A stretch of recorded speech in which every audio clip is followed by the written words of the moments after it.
বাংলাদেশের প্রচলিত সবচেয়ে জনপ্রিয় ও স্বস্তিদায়ক মিথ্যার নাম হলো মুক্তিযুদ্ধের চেতনা। আপনার দেশ স্বাধীন হয়েছে বুঝলাম, আপনার পতাকা আছে সেটাও বুঝলাম, কিন্তু আপনি নিজে তো স্বাধীন না। আপনারা যারা আমার সাথে একমত না তারা আপনাদের অথেন্টিক ফেসবুক অ্যাকাউন্ট থেকে শেখ মুজিবুর রহমান কিংবা আহলে শেখ মুজিবের একটু সমালোচনা করেন তো দেখি। যদি আপনি সরকারি চাকরি করেন, আপনি পাবলিকলি একটু লেখেন তো জিয়াউর রহমানকে আমি ভালোবাসি শেখ মুজিবের চাইতেও বেশি, দেখি আপনি কিরকম স্বাধীন। এখন আপনি বলতে পারেন যে আমি তো ভাই পলিটিক্যাল না, ওকে, আপনি কাউকে ঘুষ না দিয়ে কিংবা চুরি না করে এবং মামা চাচা না ধরে সরকারি একটা কোটি টাকার প্রকিউরমেন্ট জব নিতে পারেন কিনা দেখি তো। কোথায় আপনার স্বাধীনতা? কোথায় আপনার মুক্তিযুদ্ধের চেতনা? নাগরিক হিসেবে আপনার ন্যূনতম স্বাধীনতা নাই, আপনি ভোটই দিতে পারেন না, অথচ আপনার দেশ স্বাধীন, এই নিয়ে আপনি গর্বিত। আমার কাছে না পুরো ব্যাপারটা সাররিয়াল মনে হয়, হুডিনির জাদু মনে হয়। আমার কাছে শুধু এর দুটো ব্যাখ্যা আছে। One has to be either a moron or your life is so insignificant, like a vegetable, that you don't have any use of freedom in your life. এই জিনিসটা আমি সত্যিই বুঝে পাই না। মুক্তিযুদ্ধের চেতনা দিয়ে কি হয় আপনার জীবনে? দুটো প্রশ্ন করি।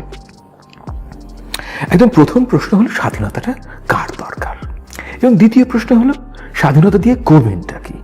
দেখেন, স্বাধীনতার একটা প্রয়োজন সবার আছে, পশু পাখিরও আছে। রুটি লিস্টের কথা চিন্তা করে দেখেন, সে অ্যারোবিক এবং অ্যানারোবিক রেসপিরেশন দুটোই জ্বালিয়ে যেতে পারে। মানে অক্সিজেন থাকলে সে বাঁচতে পারে, আবার কার্বন ডাইঅক্সাইড থাকলেও সে বাঁচতে পারে। অর্থাৎ এসেনশিয়ালি সে দুটো মেটাবলিক পাথওয়েতে যাওয়ার ক্ষমতা রাখে, ঠিক আছে। কিন্তু তাকে স্বাধীনতা দিলে সে কোনোদিনও অ্যানারোবিক রেসপিরেশন মানে ওই দারু বানানোর রাস্তায় উঠবে না। এর কারণ হলো ওই রাস্তায় গেলে সে বানাবে মাত্র দুটো এটিপি, কিন্তু অ্যারোবিক রেসপিরেশনের রাস্তায় গেলে সে বানাবে 36টা এটিপি। সব মানুষেরই একটা বেসিক স্বাধীনতার প্রয়োজন আছে। ধরেন যে আপনি লাল, নীল ও সবুজ রঙের জাঙ্গিয়া কিনতে চান, এই স্বাধীনতা তো সবকালে সব দেশে সব সময় ছিল। এর জন্য তো কোনো লফটি আইডিওলজির কোনো প্রয়োজন নেই। পলিটিক্যাল ফ্রিডম কার দরকার?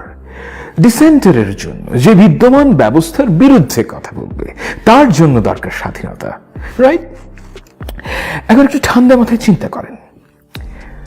1971 সালে শেখ সাহেব 7ই মার্চ বলছেন যে এবারের সংগ্রাম স্বাধীনতার সংগ্রাম।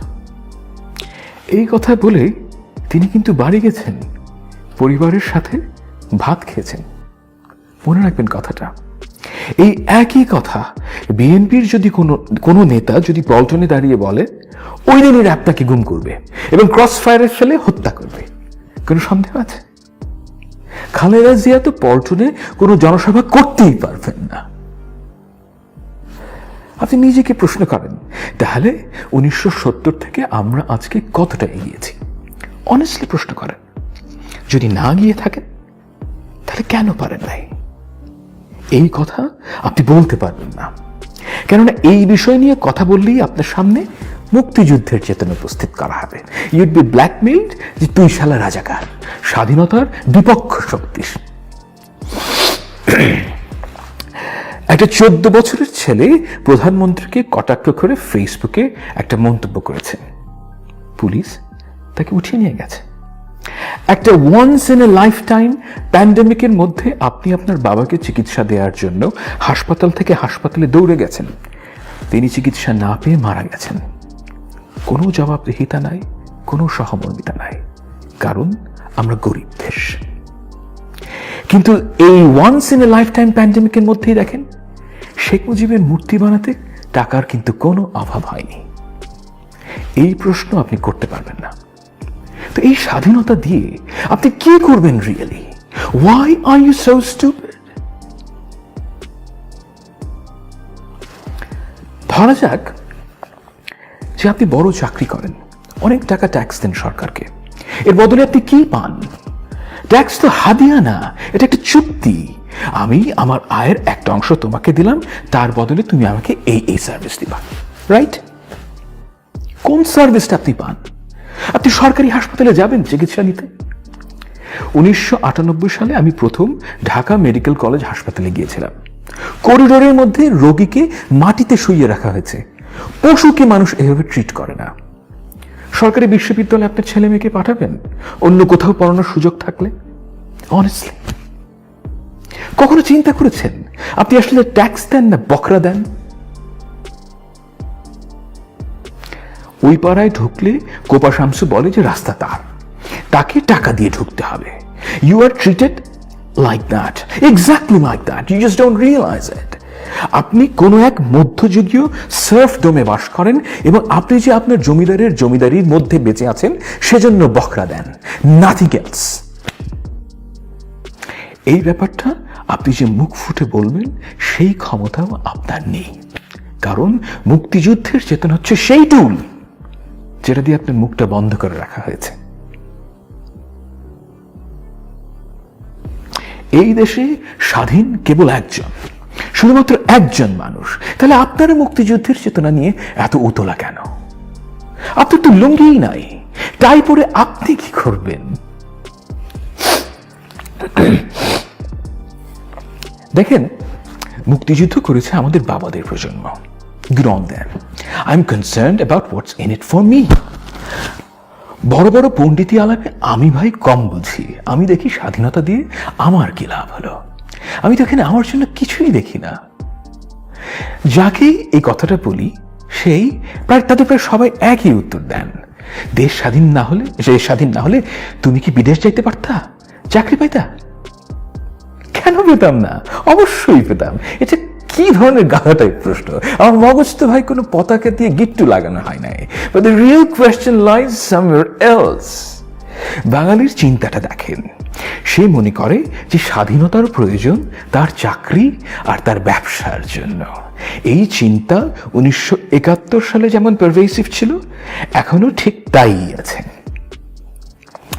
বাঙালি, শিক্ষিত বাঙালি চাকরি পেতে চায়, উপার্জন করতে চায়, সে প্রচুর ভাত খেতে চায়, কিন্তু সে কোনো ফেয়ার কম্পিটিশন ফেস করতে চায় না।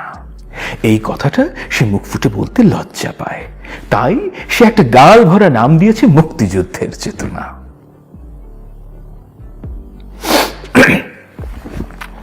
পুলিশ, মিলিটারি এবং বিউরোক্রেসি যারা রাতের বেলায় 300টা করে ভোট দিয়েছিল লাস্ট ইলেকশনে, তারা কি জানতো না যে কাজটা খারাপ?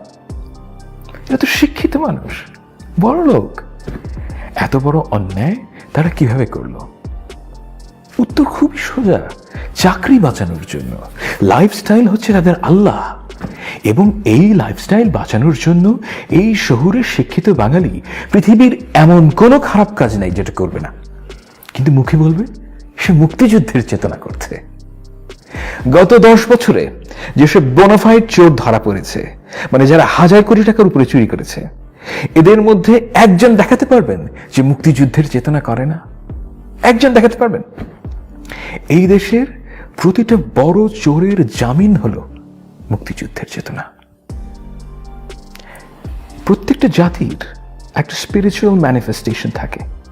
এই জাতির শিক্ষিত মানুষদের স্পিরিচুয়ালিটি ধ্বংস করা হয়েছে মুক্তিযুদ্ধের চেতনার মাধ্যমে।